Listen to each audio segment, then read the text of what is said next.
All right. Hello, everyone. Welcome to our webinar at Break Into Data. Let's see who's here.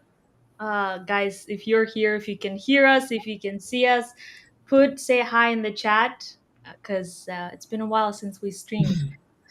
But yeah, what's up? So we have 59 people so far. I don't see anyone in the chat yet, but meanwhile, let's wait for everybody else to join. Meanwhile, yeah, I wanted to say hi to you guys. It's been a minute. Chirag, and tell us where you guys are joining from today. Hey all. Yeah, Karen here, joining here from New York. Nice to meet everyone. Hey everyone, Sai here. Joining from Colombia, South Carolina. I see people texting on YouTube. Welcome everyone.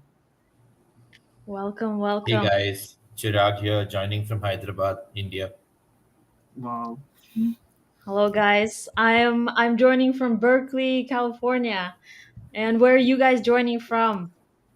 Oh my gosh, I see some familiar faces. I see some people from our boot camp, previous boot camp, AI engineering boot camp people. What's up? Oren, Firaz, Advait, Datavo. Oh my gosh. Hello, everybody. But yeah, so today it's going to be all about data science in healthcare. And I can't wait to get started because I believe in this chat we have like how many years of experience in total? Definitely I think it's like 20. I didn't count exactly, but today we're going to learn a lot about our speakers. So, yeah. Are you guys ready? Yes. Let's go. Yes, I see people from all over the world: Abu Dhabi, Michigan, Nepal, India. Nice. hi Chicago. Nitya. People from East Coast, you're really amazing. You joined at 11 p.m. in the night.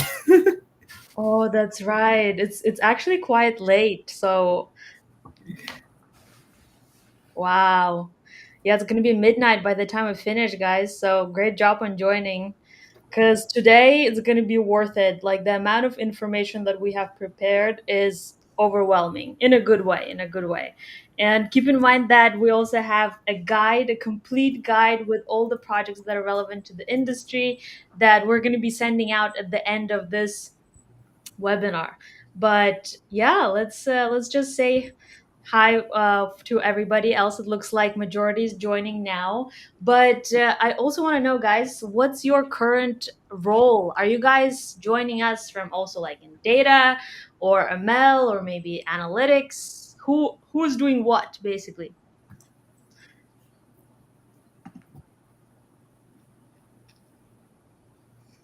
But yeah, hope you guys got Yes. yeah. Yeah. Just to help start it off, I guess I'm a data scientist, so I guess I do a bit of ML and a bit of analytics. Okay. I'm a I'm a staff data scientist. Most recently, I worked as a staff data scientist in Micron Technology, a semiconductor manufacturing company.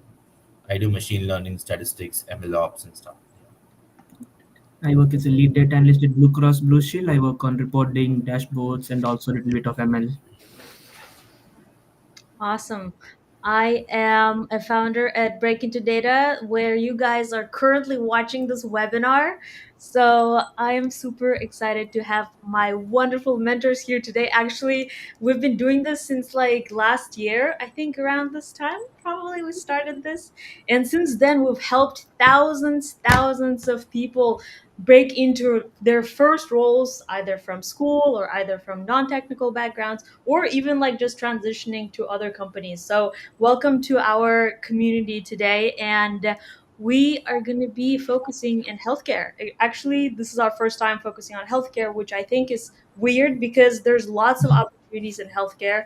And I know everybody will agree here today. What do you guys think? Like, there's so much like hype around Gen AI, but honestly, healthcare is very much underappreciated and under mentioned. What do you guys think? Definitely. NVIDIA CEO Jensen Huang, he said, with all the computing that's being unlocked, sort of like understanding the genetic code and being able to leverage it is one of the biggest areas he's looking forward to, and he feels that it's going to see a huge amount of growth. So yeah, healthcare is definitely a very promising field to be in right now. Yep, a Yeah, lot of I would opportunity. agree. I would agree with that because I worked at Walgreens for around 2 years as a senior data scientist, and the amount of exposure I got to big data, like 40 billion records of healthcare data, patient records, and everything. We Nice. actually built models that made a difference in people's lives. So yeah, healthcare is booming. Yeah, just to add on that, I think it's also one of the safest industries to be there in terms of job security, considering the current market. Yeah.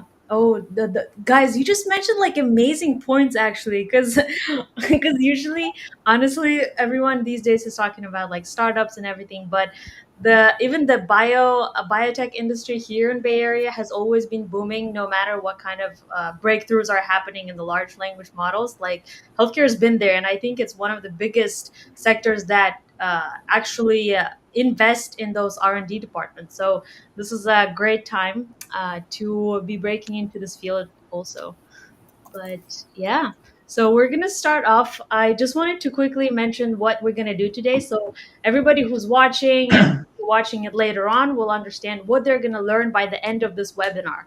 And also, we're going to talk about the community and different types of offerings that we can give you beyond this webinars, because these webinars are just like an introduction to the industry. And if you want to receive like more guidance and more materials and more actual practical steps that you can follow to pass the interviews and pass different rounds of interviews, and also understand what type of opportunities exist in the field.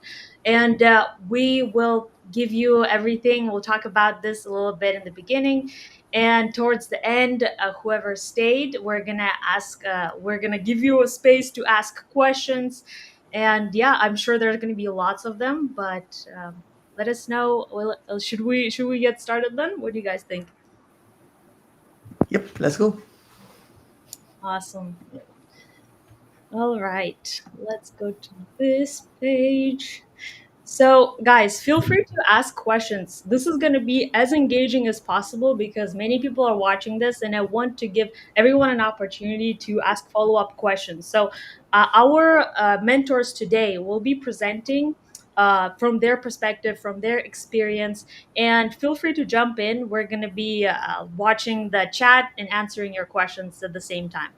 So, yeah, today we'll be covering data science and healthcare, introduced by Break Into Data community. And we're going to dive into the domain knowledge specific to the industry, the KPIs that we also talked on our LinkedIn posts that you're going to learn today. Because let's face it, if you've never worked in that field, in that company, you will never know what they actually care for. So, today you're going to learn all about that. All right. And let me introduce you guys a little bit. Do you guys know these people? I'm so curious. Like, how well do you know these people, and who do you know here? Because I wonder if it's like repeating people. I had these like mentorship calls, and many of them actually come from our webinar. So I'm curious how many of these webinars you did, and how do you know? But yeah, but meanwhile, let me uh, give you a brief introduction. So Karun is also a mentor, and he works as a staff data scientist at Walmart, and he's been helping thousands of applicants get their first job after graduation, or maybe just again transitioning to a different company or role. And I think he's like one of the top 50 mentors in TopMade. I believe, is that right, Karun? I think Sai is saying. Uh, yep, top 100. And yeah, senior data scientist, hopefully staff one day. Oh, yeah. Oh, oopsie. I always mess it up. But yeah, yeah. But if you didn't see Karun's top mate, check it out. There's so many resources there. Next up, we have Sai. He's a lead data analyst at an insurance company, Blue Cross Blue Shield, and he what's amazing about Sai that he's been growing his LinkedIn presence throughout the past year, and at the same time he was able to land this job straight after masters, straight after graduation. So I think he's had like this amazing, impressive journey, and I always am happy to like learn from him and for others to learn from his journey as well. Oops, sorry, Chirag. And today we have Chirag for the first time actually in Breaking to Data. I'm super excited to learn about your journey, Chirag. I feel you have a lot to share. And Chirag is also a staff data scientist at Micron, and it's a large corporation. If you guys don't know it, Google it. And today he's going to share everything from his experience as well. But let's see. Oh, looks like people know you, Chirag. Let me. So Oh everybody's yeah. on LinkedIn. Yeah. I'm so sad that it's like closing your face. Is that me or but I'll remove It's this. okay. Yeah, it's fine. All right. All right. A little discretion here. I love that. Who put this in the slide, by the way? This is so smart. Yeah, the views here are expressed what you guys can read this. Basically, don't hold The anyone views is yeah. accountable. Yes, this is only from like personal professional experience. We're not representing any of the company besides Break Into Data today. So keep that in mind. Okay. All right. So I guess Sai, you wanted to share something before we dive in, right? Yeah. So before we start in, we do have few things that we want to mention about. One of the things is we are hosting a coding masterclass for data professionals, which is going to be in mid of June. So the instructors are going to be Manisha from data science, she's a data science lead, and Siddharth, he's a senior director at Microsoft, and myself, who's a lead data analyst at Blue Cross. So we are hosting this 2 day weekend show workshop. On one day will be focusing on SQL, one day will be completely focusing on Python. So it's an interview prep session and how to you scale your queries, or like how do you run them faster, how do you stand out during your interviews, how do you set yourself apart from the competition. So since you have joined here, we wanted you to give some discount to you so you can enroll if at all you are interested in that. So I'll be dropping the link here in the chat, and for whoever uses break into data as a coupon code, you get 40% discount, and it lasts 24 hours. So feel free to check out the website, and then I hope to see you all on the other side. Yep, this is Prep Vector is an awesome platform, and Break Into Data endorses it. So check it out. But for those who are interested in ML specific roles, and I know there's many of you because today we're talking about ML as well.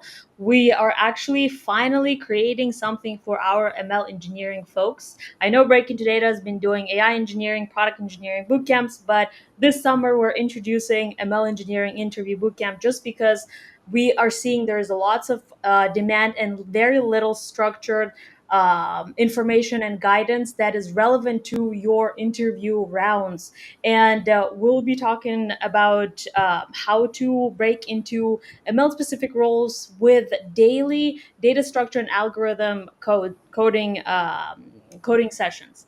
And it's going to be me, Karun, and Shivam. So I'm gonna send. This is just like today. We're only saying this to you because we know that this will be useful for you only. And here's the link. Just do check it. Let me see if I can. But yeah, and if you are transitioning to ML role, we can help you with all every ML interview round, including DSA, ML system design, and regular system design, so that you will feel more confident about your interview skills. And I think it's the best way to achieve this is to actually practice it every day, and that's why we're creating this unique schedule so that you can ace and get your first job or second job. I don't know. But yeah, let's get started with today's webinar. And today, let's see who's starting. Yeah, it's me. It's me. Yeah. Awesome. Yeah, let's get started then. Yeah. So let's start with landing data science roles. So who here wants to become a data scientist, or like does if you want to be a data scientist, just show some love in the comments. All right. So if you want to land a data science role, what is really important is mastering the fundamentals, which are like coding, statistics, and machine learning, which is about 75 to 80% of what it takes to land a data science role. Along with these fundamentals, what actually helps you stand out is business domain specific projects. It's what matters is projects which make a difference in healthcare in this domain which we're talking about. So focus is important. So next slide, please, Mary.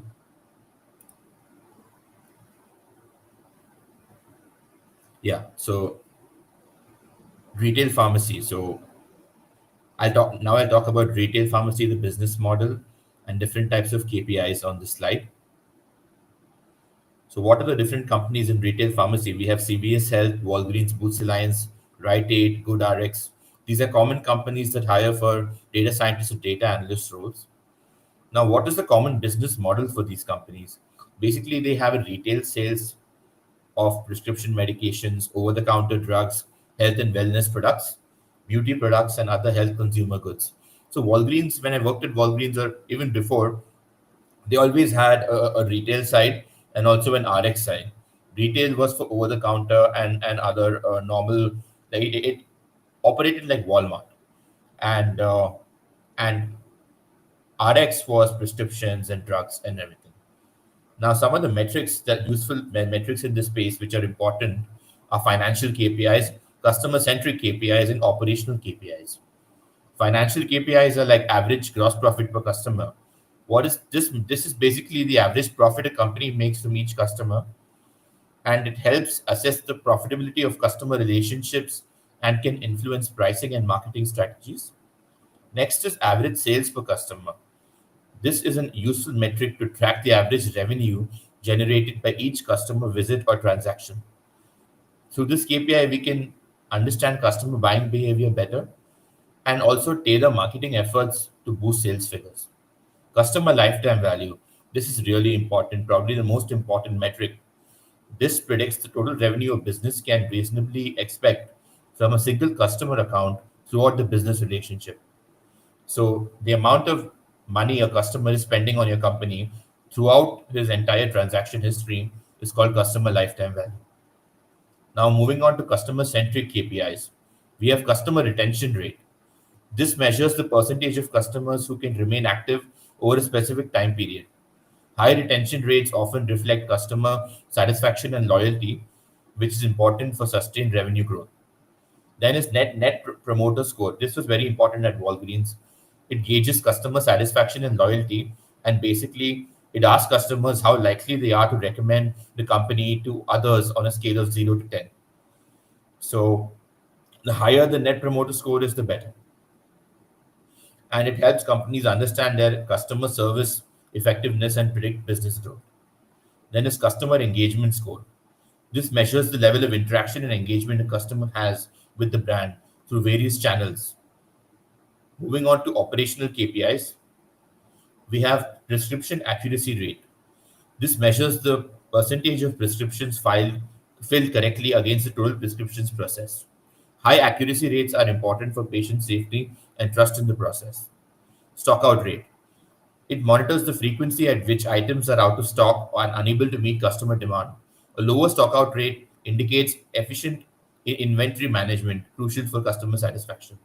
Pharmacy wait time. It measures the average time customers wait to receive service at the pharmacy. Next slide, please. Now, once you have all these KPIs, it's important to know how to combine these KPIs for strategic insights. For instance, understanding how customer lifetime value is related with average sales per customer can provide insights on how increasing transaction values might influence long-term profit from a customer. Segmented KPI analysis. Different customer segments might have varying CLTV, and if we analyze these differences, we can tailor marketing and service strategies to maximize the value from each segment. I will now talk about a few domain-specific projects that could be used in uh, in the retail pharmacy part. The first one is called patient adherence analysis. So this project basically focuses on analyzing pharmacy data to understand patient adherence to medication regimens. Basically, are they taking the medication regularly or not?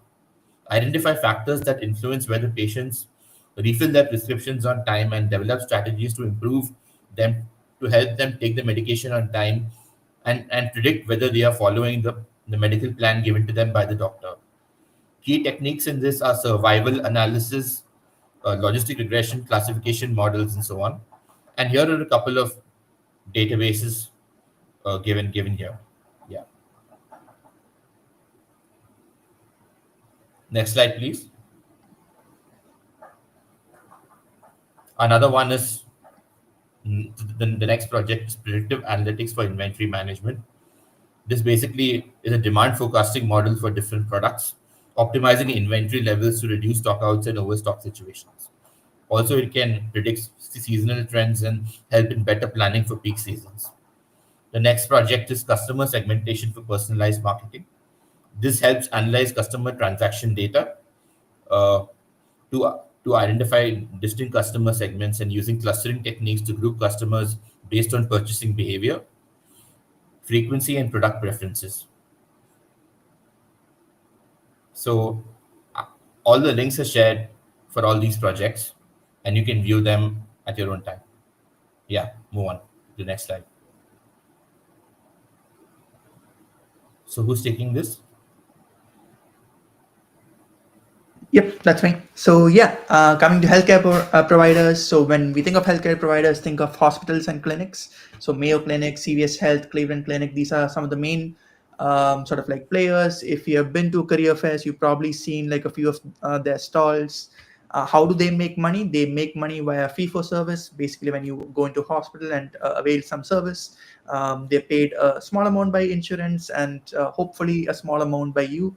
Value-based care subscription models as well are a few other ways that they make money.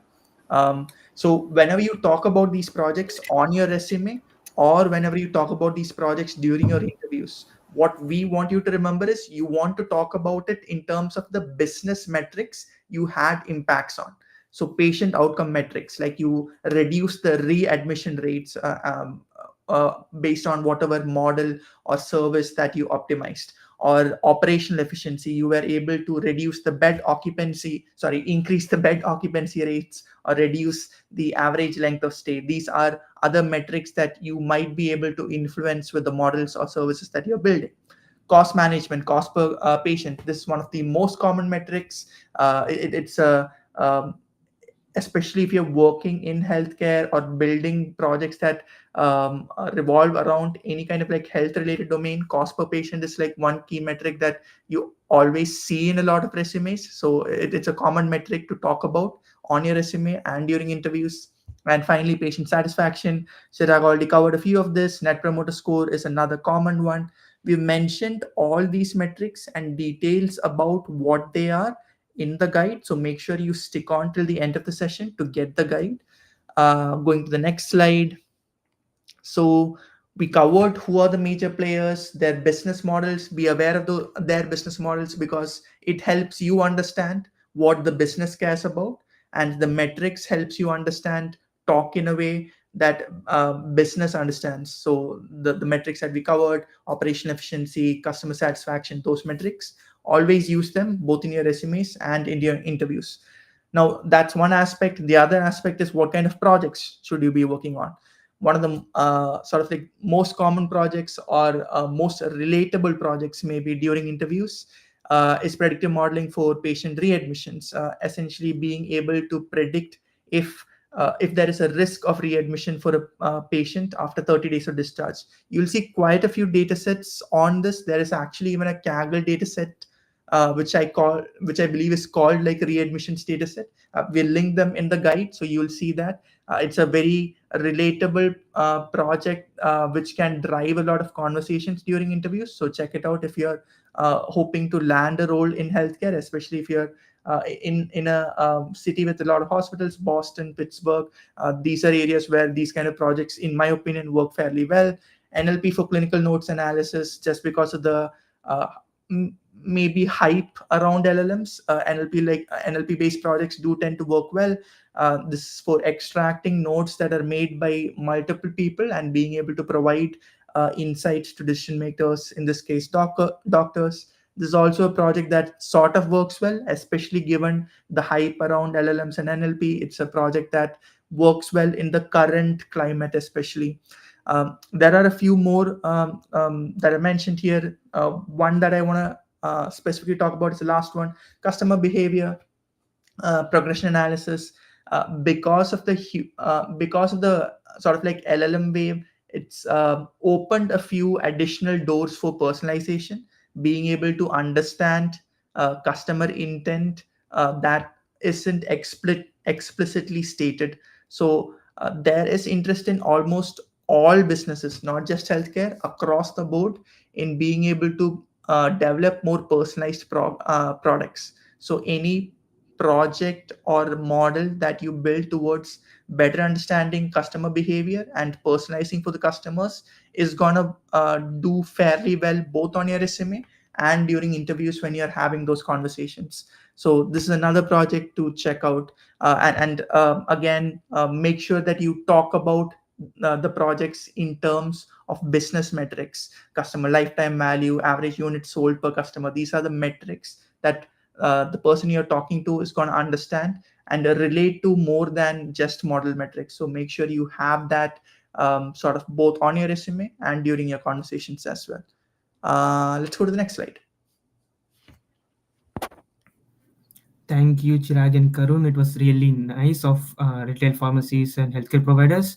Now let's see what health insurance means. So let's start with the basics. These KPIs that matter most. These are the KPIs that matter most in the health insurance world. So these metrics basically help us companies understand how they're doing in terms of finances, customer retention, churn, and operations. So the first one is loss ratio or claims loss ratio. This shows percentage of premium income paid in terms of claims. If it's too high, it can mean that it's high risk, or it can mean that premiums are too low. So a well-balanced ratio is very important for any company. So it needs to match with their policies and also controlling risk efficiently. The next one is renewal rates. Acquiring a new customer is very difficult, so renewing the existing ones is far easier comparatively. So you need to also understand how these renewal rates matter, like how many customers are sticking around. We can also call it stickiness in terms of product metrics. So high renewal means strong loyalty and satisfaction. We don't want the customers to churn and move to another insurance provider. So we want them to stay in our same insurance company. So the next one is churn. Like it is one of the most tracked metrics across health insurance industries. So it tells you how many customers are leaving. If this number is high, it's a red flag for retention. So it could be due to poor customer service or policy terms or pricing. So always ask like what would reduce the churn rate, what would increase the renewal rates. So these are like two complementary metrics that are very important in insurance industry. And coming to claim processing time, this is also related to churn rate and renewal rate. So how long does it take to settle a claim? Like if it's taking less time, the customers are happy, so the churn rate will be low, retention will be high. So you want to track it and also compare it to other metrics. And also denial rate, like how many claims are being rejected. It's a balance. Like too many denials can always frustrate the customer and they might not be happy, which can affect the churn rate and renewal rate again. So you want to make sure that you're balancing out that also.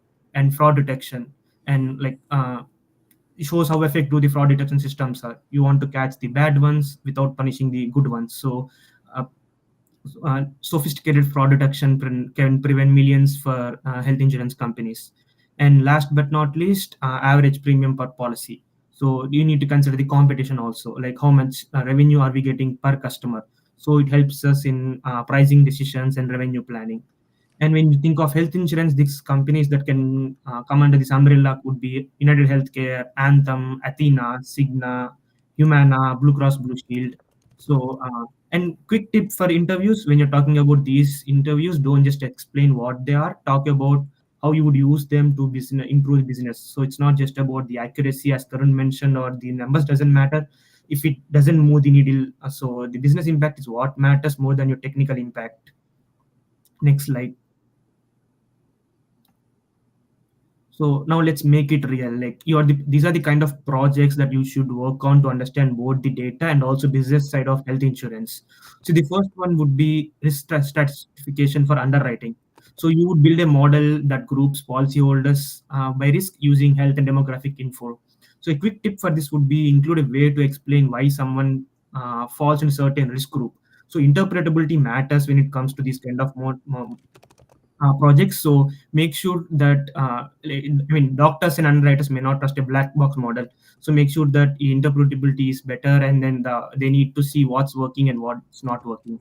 And the next one would be fraud detection in claims. So you would train a machine learning model to catch suspicion patterns. So you want to reduce, as we discussed before, you want to make sure that your good customers are happy, and you want to find out who are the bad customers. So you can start simple with rule-based filters and then layer in ML to improve accuracy. And the third one is one of the most used models, predictive modeling for customer churn. So you want to figure out which customer is likely to churn, and then you can run a campaign to retain them. So which increases the retention rate and reduces the churn. As we discussed, retaining a customer is easier than finding a new customer comparatively. So you can a quick tip would be show the top churn drivers in the dashboard. Business people or stakeholders would love to see what are the key factors that are driving the churn, and then they would like to work on it to retain the customers. And the last one, utilization analysis. So dig into which services are being used most or not at all. So this helps in refining insurance plans and setting prices. So one of the quick tips that I can give is break it down by age or by plan type. So that's where you find the gold. So compare utilization across the regions to spot the trends and disparities, which helps business grow. And while doing these projects, make sure that you publish these on GitHub and showcase them on your LinkedIn or your socials. So it's not just about what you know, but it's also about who you know and who knows you. So make sure to increase your visibility, showcase what you know. The market is tough out there. So make sure to put in extra effort, write an article out on it, or maybe publish it to GitHub and make a post on it, or record yourself starting from business problem statement till business impact. How did you do it? And then try to stand out as much as you can in this tough market. Everyone has technical skills, but what sets you apart is something that you can work on in 2025. So, and also don't go after accuracy, precision, recall. Make sure to go after business impact also, because that's what business care about. That's what you need to mention in your resume and also in your interviews. That drives the conversation. Yeah, I love this. So, Sai, let's see. We got some questions and we can go through them one. So, I want to bring this question up from Venturing with Donnelly. If trying to land a first data analyst role, how in depth should we make our projects? Should we include modeling and ML, or would that be more in line with trying to get a data science position? What do you guys think? I can go. So Yeah. I would say have diverse projects. Like one or two projects can be fully data analytics projects, like just dashboarding and reporting.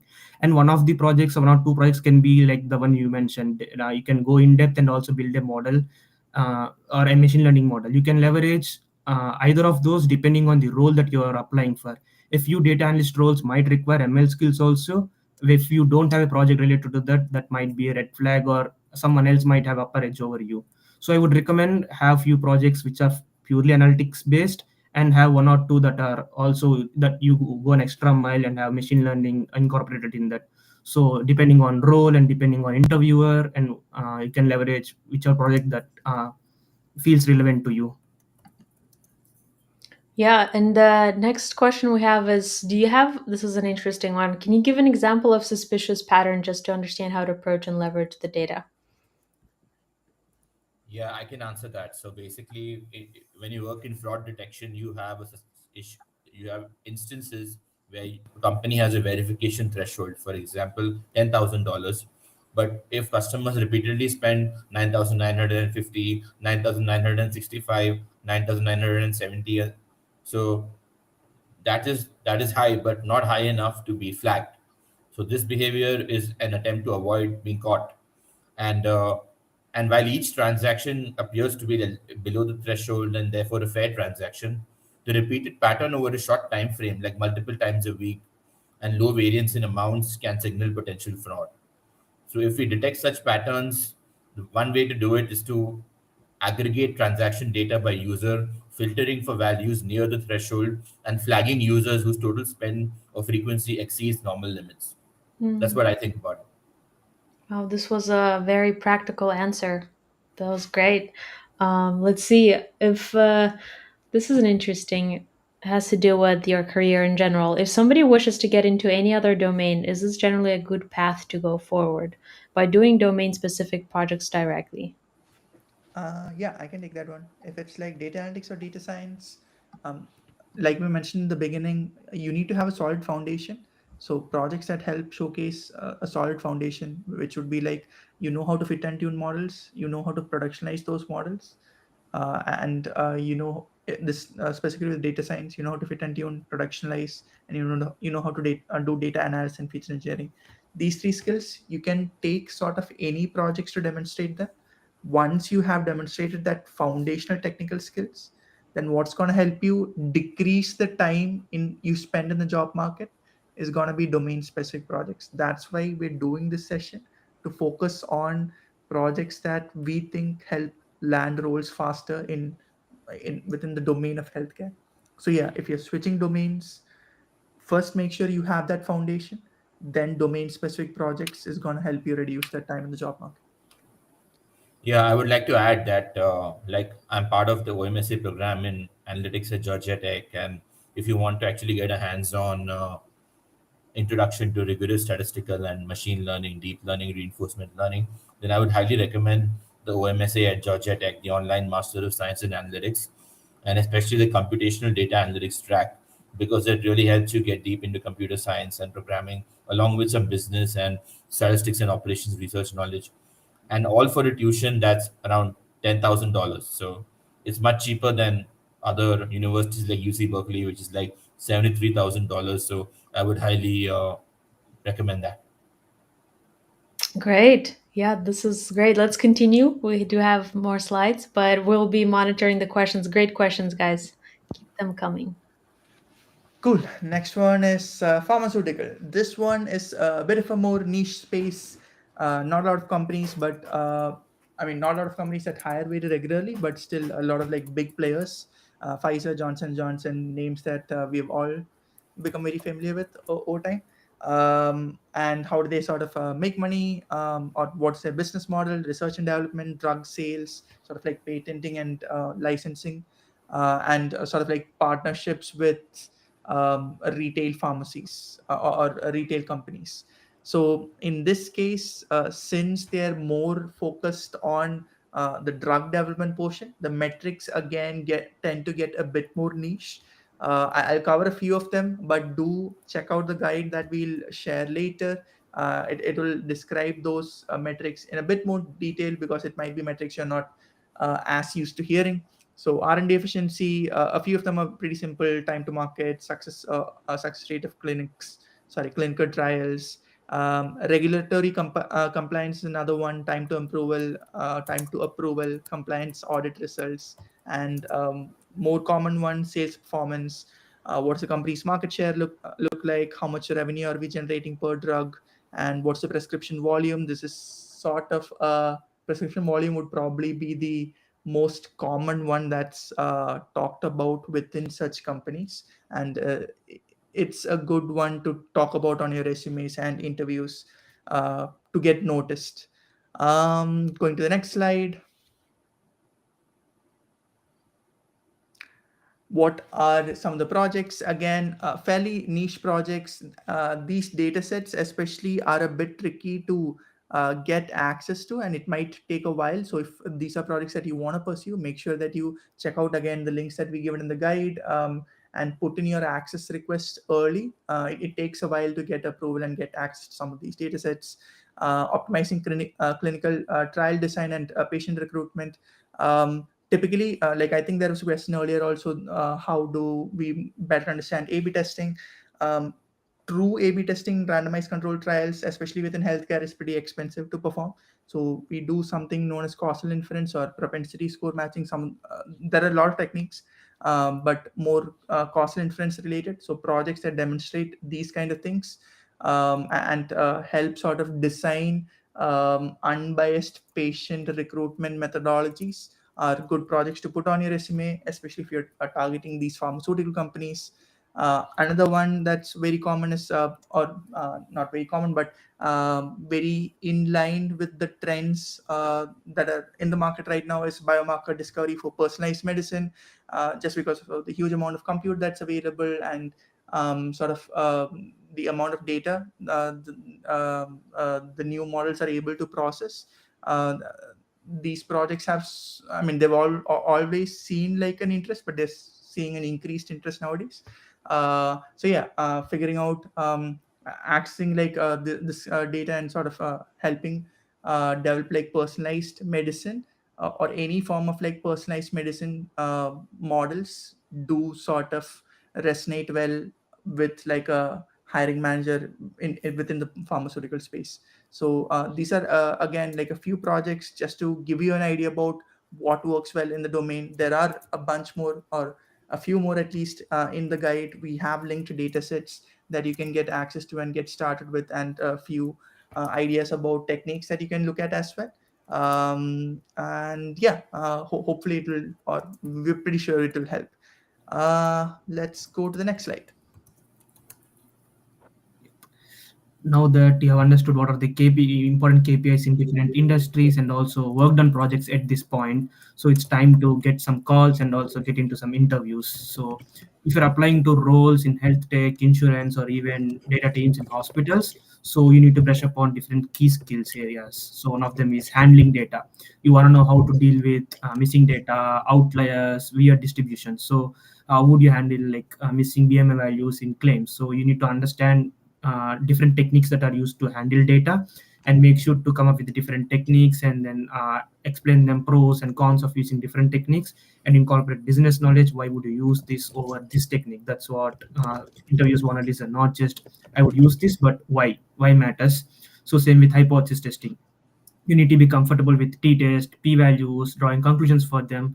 So understanding p-value, like very few people understand it. It's more than what it's out there. So this comes in handy when you're comparing treatment effectiveness, or doing some utilization across groups.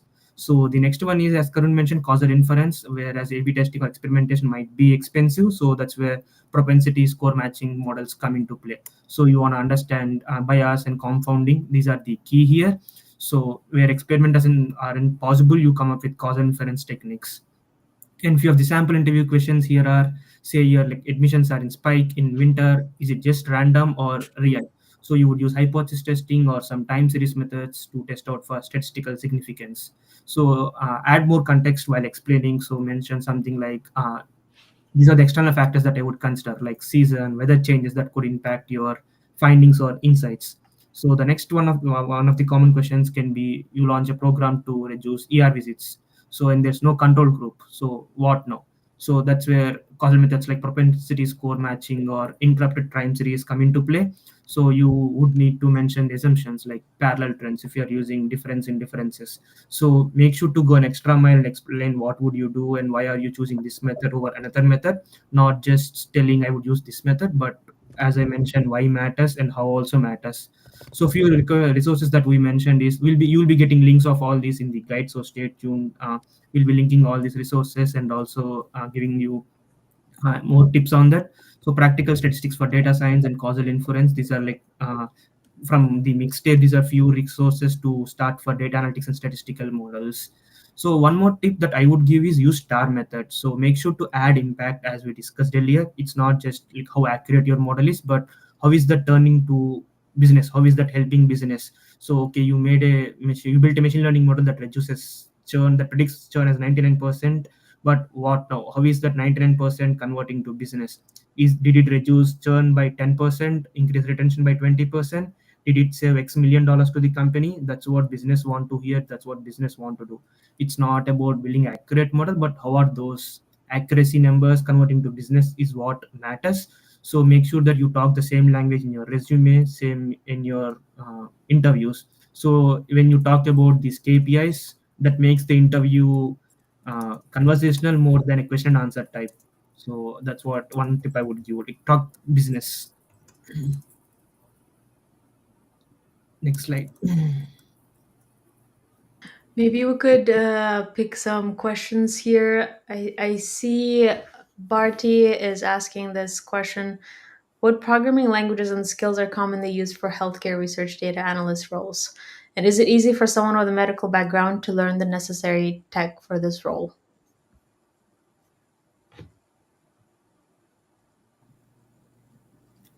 I think the programming languages skills are typically same as normal data analyst role, but a few companies and few roles require you to have certain certification that are related to healthcare. So that's something that you might want to focus on if the role requires it. And could you display the question, Mary, once again? Yeah, is it easy for someone with medical background to know the necessary skills? Yeah, it's, I wouldn't say it's easy, but it's not difficult either. So given you put in certain amount of time and efforts, it should be easier to learn in a few months. And research the companies that we mentioned, and look into few roles, analyze few job descriptions, use an LLM, understand the requirements. Are they asking for any certification? Are there any skills that they require? Usually it should be SQL, Tableau, or Python, Tableau or Power BI, and also SAS. I think SAS is one of the most used tools in healthcare that you might want to learn. And there can be healthcare specific tools and certifications that you might want to focus on.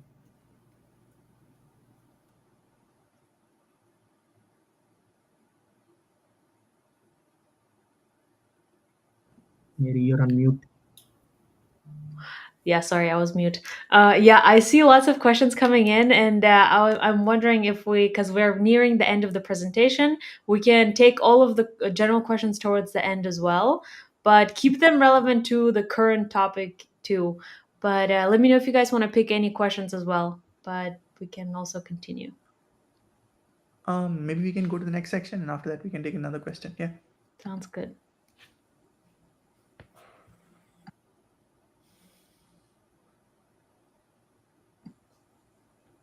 Sai, is it Sai? Oh, I think this is Chirag for machine learning.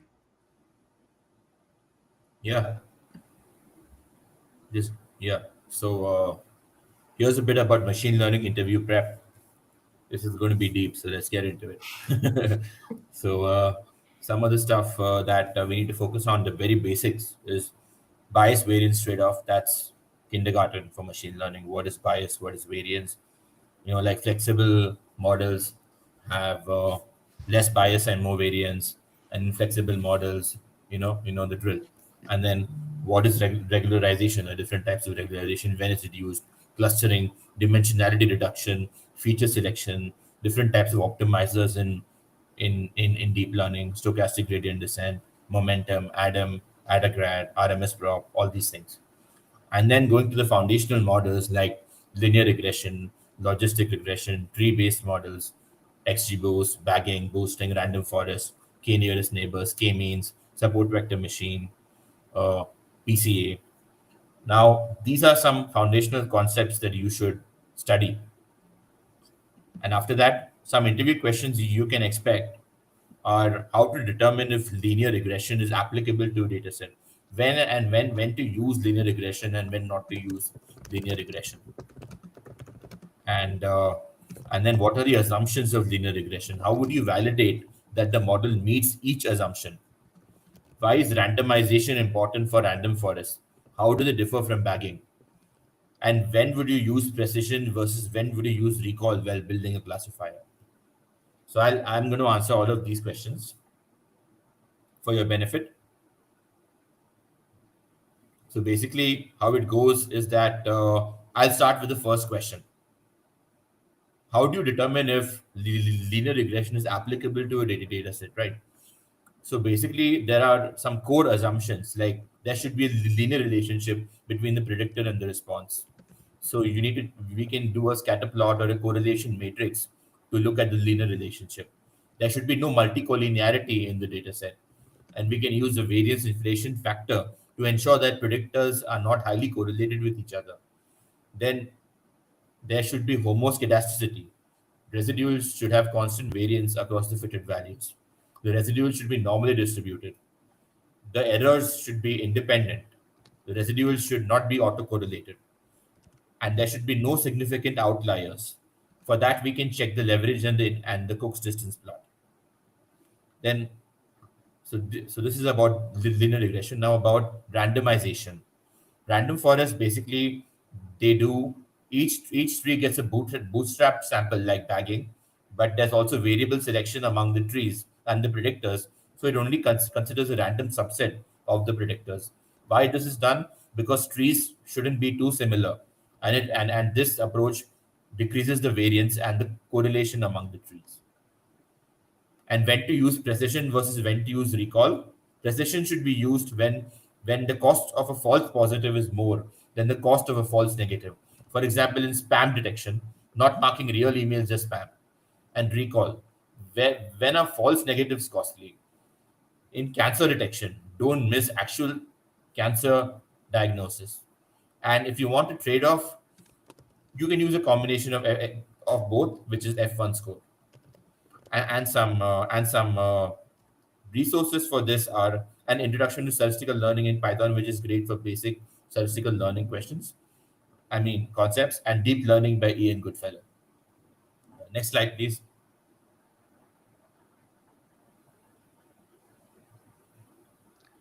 Cool. Coming to sort of like the last type of question is more of like an overall system design question. This is where they're trying to test your experience building end-to-end ML powered solutions. So what we need to touch on here is what kind of compute, what kind of storage, and what kind of orchestration, or how you're going to enable them using cloud platforms. So sort of like common questions that you might get is, you're given access to like clinical nodes. How would you design an ML system to identify patients at high risk for heart failure? So you want to figure out, okay, how am I going to store the data? How am I going to do feature engineering, and what kind of feature engineering am I going to do? What kind of metrics am I going to use to assess the effectiveness of my model? What kind of models am I going to experiment with? And how am I going to build the training, inference, and retraining pipeline? And last one is, how am I going to monitor everything? These six sort of like steps are pretty much replaceable. Like whatever system design program that you do, you're gonna probably use all these six. So just keep those six in your mind and build your answer around that framework of those six. Similarly, there can be other questions like flag up normal patient deterioration trends in ICU. This would be, so like the first one could be more of like a batch job where you get all the notes at the like every 3 hours, 4 hours, and then provide updates to doctors. The second one, it's gonna be more real time. As soon as it happens, you want to know. There might be slight differences in how you architecture things, but those six things sort of remain the same. And in terms of like resources to check out, Chip Human has like an awesome book on ML system design. She has like a free website also where you can see some of her stuff, but her book is also good to check out. And ByteByteGo also has like another ML system design book. It's the one with a blue cover and a cute elephant on top. It's also a good book to check out. And this definitely helped. I Karun, think we can go to the next slide. Karun, you should mention about our interview prep bootcamp too. Definitely. And our interview prep boot camp is gonna cover system design. In addition to like the ML foundations that Chirag mentioned, we are gonna cover system design. And we're gonna have a lot of like DSA questions. DSA is like one of the most annoying parts of the interview to clear, and we're hoping to make it simple for all of you. Yeah, if you wanna hear Karun talk more often, check it out. It's gonna be in the guide. But let's Yeah. next. What's next? Starting from the scratch. Like if you are starting from the scratch, make sure to focus on uh, foundation models. Like you can see the LLM hype right now, but make sure to understand the foundations first. Basics are what important. I mean, you can import an API. I mean, you can use an API and call out the most recent model. But then, if you don't understand the math behind it or the architecture behind it, you might not pass the interview. So make sure to understand the basics first. And driving to business domain, like for something like healthcare, you need to have business knowledge. That's very important. So make sure to follow people in the relevant industry, read articles, read books, do some relevant certification that sets you apart. So focus on specific problems that you can see in the industry, or like that you found on an article that you might want to dig deeper, and work with a mentor. So this is very important, that as I think most of us have mentors here, like when we are starting out, or even right now to climb the corporate ladder. So work with mentor. That's the best way to get feedback on your projects, or your like get mock interviews with them. You need to know what's, are you answering in the correct structured way, or are you adding your business impact? Is it something that you need to talk in interview, or is it something that you need to ignore during your interviews? So make sure to work with mentors. They help you end to end, from starting from getting calls till acing the interviews. And start interview prep. Like once you have these projects, make sure to focus on interview prep. That's what matters more. I mean, getting calls is one thing, and then cracking the interview is another thing. So make sure to dedicate few hours, like 1 to 2 hours every day, on focusing on SQL, Python, system design, DSA, depending on the role that you're working on, that you're targeting on. If it's data analytics and data science, you can register to our coding master class. If you're focusing on machine learning and DSA, you can register to that Mary and Karna are coming up with. So make sure to register on boot camps, practice regularly. It's the key. So if you need more help, all of us are here. We'll be sending you all the courses that we mentioned right now, and all our socials in the guide. So make sure to save that guide. You have all the links, certifications, whatnot, and everything from end to end. So practice is the key. Make sure to practice, be coding, mock interviews, or talking with people, networking, getting mentorship, understanding business, reading articles, whatever it is. Make sure to put in effort and practice. Awesome. Yes, this wraps up our presentation for today. Now we're gonna take questions for the next 15 minutes. So let's see, we have lots of awesome questions. I want to go back to the earlier ones. One of them I think is interesting and many people would like to know. What companies do you suggest are the top five most hiring in healthcare and pharma domain? So this might be a bit old because last time I was in the job market was 2023. So CVS, Johnson and Johnson, AbbVie, AstraZeneca, those four definitely almost always do hire a decent one. Walgreens, five, I guess, almost always hire a decent amount. So yeah, check out those companies. Probably they'll have like some kind of like data role open, I think. I'll just add Optum, Pfizer, also Blue Cross. Great. Let's see. Yeah, let me know, guys, if you have a question that you like. I can bring it up.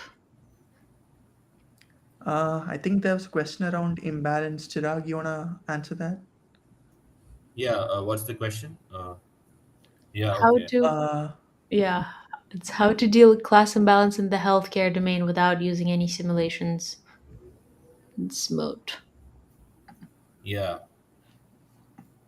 that's a good question. And I think what is key here is that the real data integrity should be preserved, so that that can happen basically not just by using the accuracy, but also using evaluation metrics like precision recall, F1 score, and area under the curve is also important.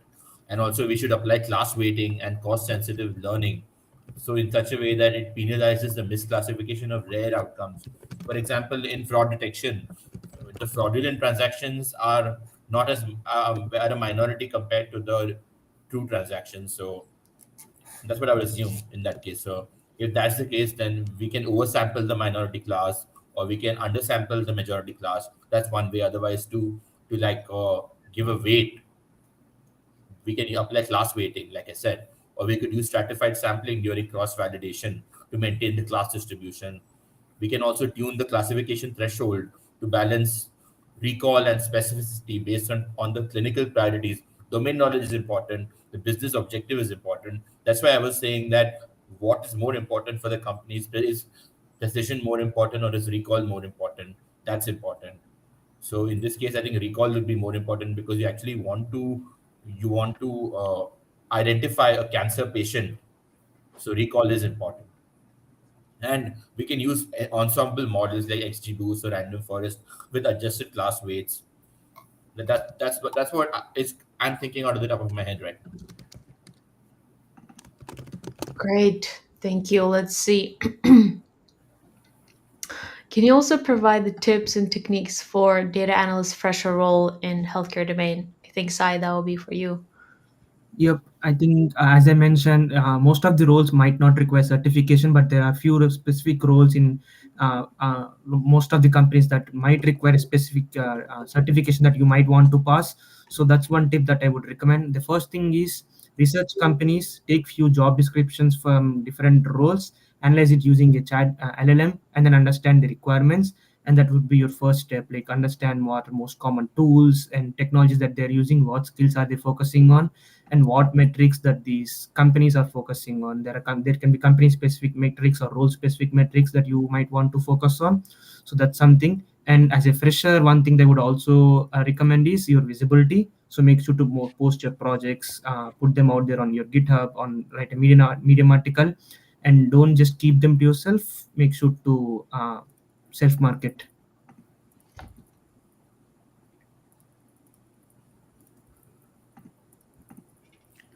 I think there was a question, I can't see it now, around EHR, electronic health records. There is a data set that's there in the guide, the Mimic 3 data set. That should hopefully get you started at least with understanding EHR. Just, Hopefully that just helps. sorry, just one quick thing about GitHub.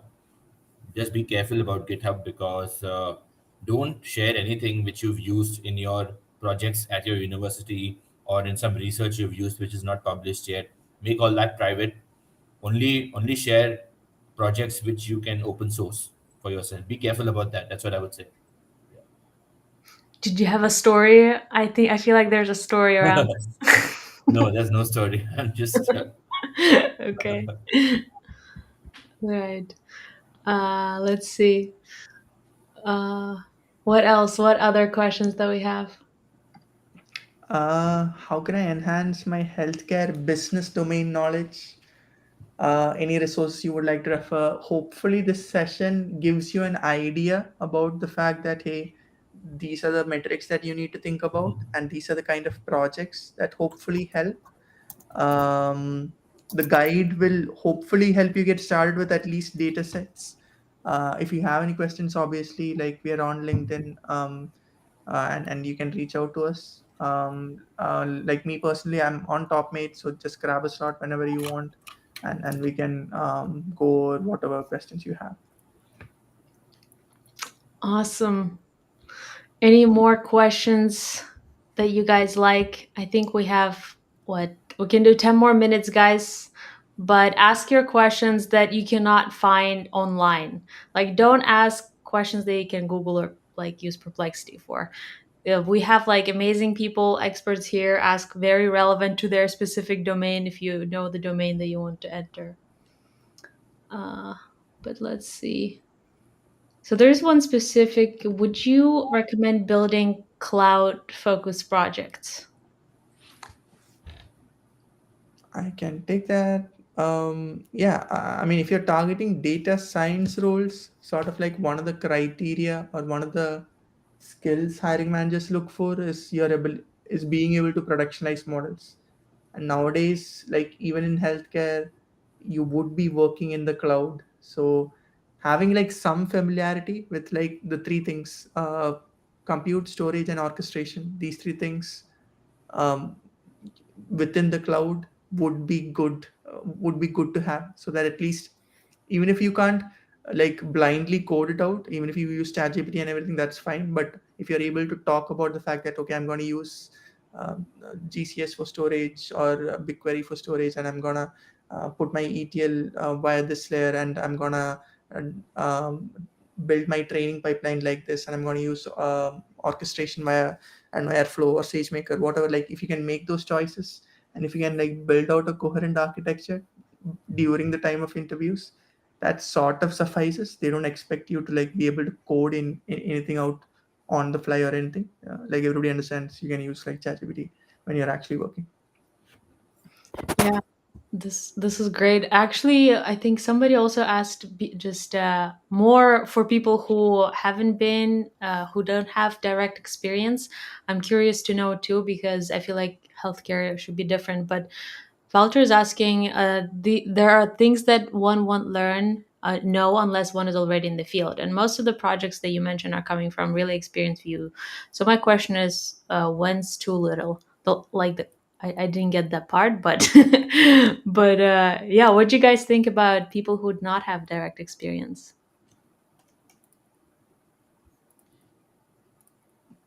There's dead silence. I think I can go for so. it. I think So yeah. it's do you mind displaying the question, Mary? I just want to. Oh, yes, yes. So the question was, you cannot get this type of experience without having direct experience. So what people like, especially maybe graduate students or people who do not have direct experience, is there like, and how can they break into it? Are these projects going to be enough, or how can they get that relevant experience? The short I'd like answer to would take that. be yeah. Yeah, Okay, you go can go for it. ahead. You can go ahead if you want. Okay.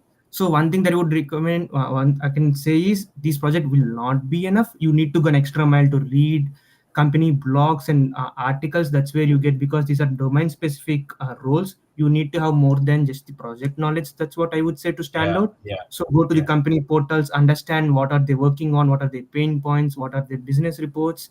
So read blogs, read articles, and one underrated tip I would give is connect with people who have experience. That's the easiest way to get real-time experience, and most people don't do that. They don't go an extra mile or connect with people.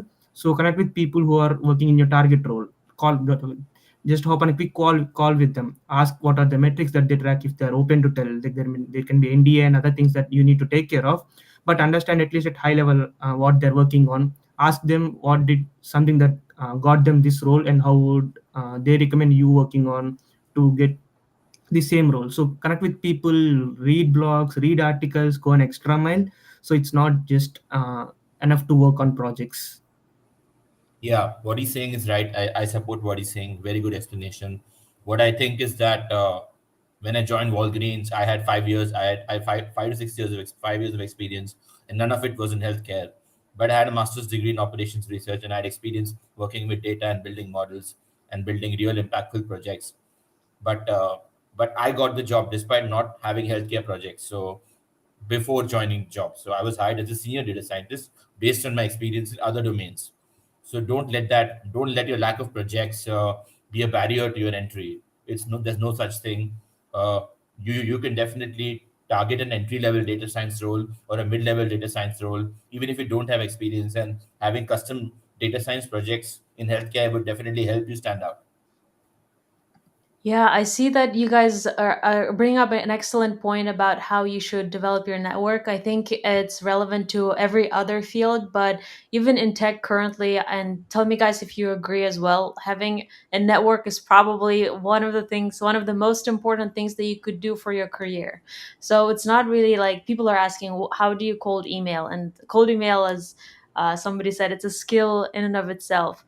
But I just wanted to add that from our experience in like AI engineering world in general, whenever we're like networking with developers, networking with people who are already working in different startups, you're sharing like the open you're sharing the with the your knowledge, and you're asking questions about specific projects that these people did, because that's when people are really open to responding to you, not like, hey, can you give me a job or referral.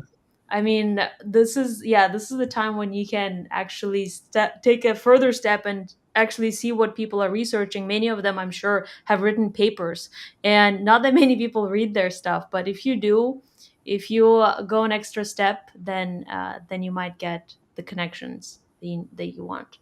But yeah, do you guys have any practical advice on how to build the network? career phase. If you're a university graduate, go for career phase, attend a lot of competitions, hackathons.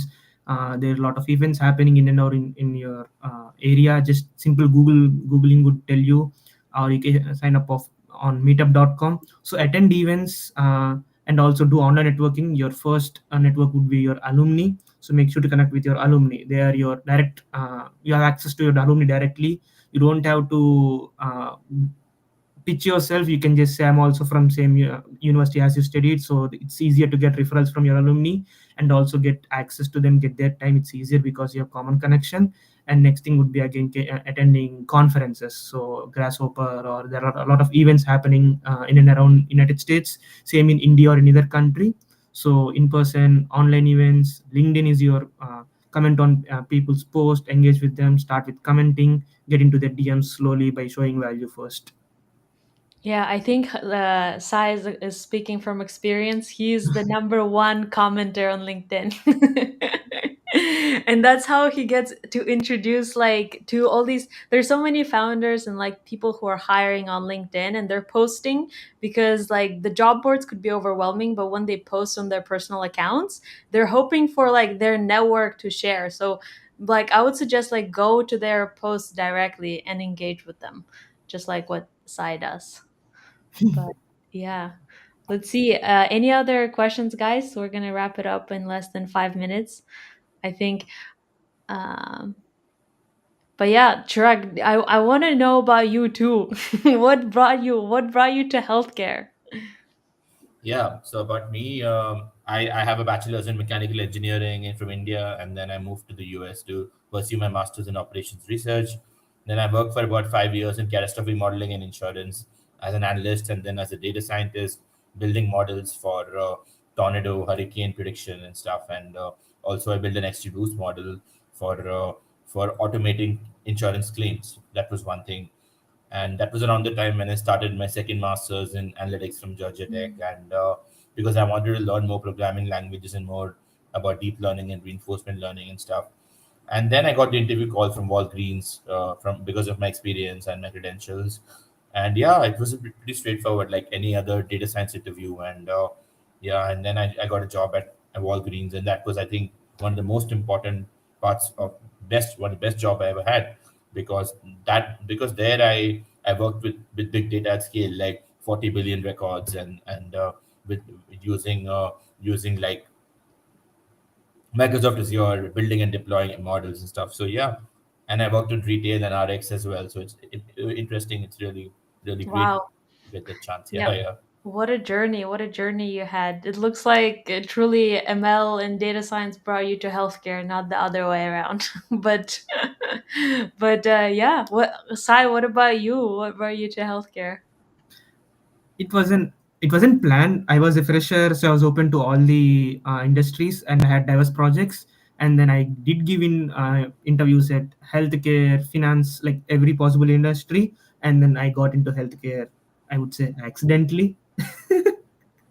Since it's my Yeah. first job, there was no passion driven thing, but I was open to, I did projects in every possible industry, like one or two, just so that I can make it conversation during interviews. And then it happened to be healthcare as my first job. Wow. Great. Wow. Awesome. Awesome. Yeah. Karun, what about you? I mean, Not you're really in healthcare, but I really like customer segmentation or personalization in general, and the idea of like personalized medicine was sort of what brought me into the fact that oh, data science can be applied in yeah this field too. So yeah, I generally just like personalization, and yeah, kind of get tired of it just within e-commerce. So I sort of randomly roam around in other domains also. yeah, no, Great. yes. So a little bit about Karun. He's just obsessed, obsessed about all things data science in every domain. So if you don't know, he also has like the largest amount of mentees, I think, which is insane. But yes, if you don't follow already, please follow everyone here. And before we wrap up this webinar, we wanted to share with you guys with an interesting opportunity. If you are gonna share about today's webinar, maybe screenshot, maybe three bullet points of what you learned today and post it on LinkedIn so that we can engage, we can support, and give you more visibility. And if you're searching for something specific, also share on LinkedIn, because we're all about building community together. And our goal is for you to succeed, no matter if you use the services that we provide on top of these webinars. But our goal is to create the community so that you can get a job and help others get a job later on and give back as well. But yeah, I think This can be your first step to building your personal brand. So just hit that post button. yes, definitely. And you can take a screenshot right now. We can take we can post. Is there like a healthcare like a sign? I don't know. No, Chirag, you must know. All right. There's the Walgreens sign, which is not the healthcare sign.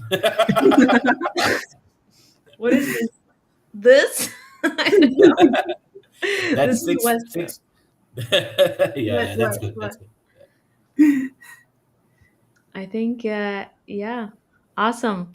Was there anything else that we wanted to share? Oh, the last thing before we go, we're going to send out the guide. I'm not sure when exactly because we need to put all the links. Probably within 24 hours, you're going to receive all of the information and the slides as well, and the link to the recording so that you can refer back to it. And if you look at the guide, there's going to be lots of more information than we shared today. So make sure to use it and share with others. And we can't wait to see you on our next webinar. Let us know what's the next topic that you want us to cover. We're going to be there. And thank you guys for coming in today. I'm just going to give a shout out for people here in the chat and can't wait to see you in the next webinar. All right. Any closing words, guys? If not, we can. Yeah, I mean, thank you all for attending. Really appreciate your time, taking your time to listen to us today and interact with us today. Thank you. It was a great session. Thank you, everyone, and I really wish you all the best. And we are just at next away, so make sure to build your network, talk with your alumni, or whatever that you can do, and just all the best, everyone. Yep. Nice meeting you all. If you need help, I'm on top, mate. Reach out. Yeah, reach out to me on LinkedIn anytime. Thank you. Yep. In terms of data, Karun is the outlier with company. Yes.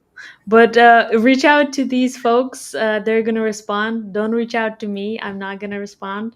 But we're busy. We're busy running Break into Data. But yeah, awesome. Have a great evening, guys. And we'll see you next time. Bye. Have a Bye. great time.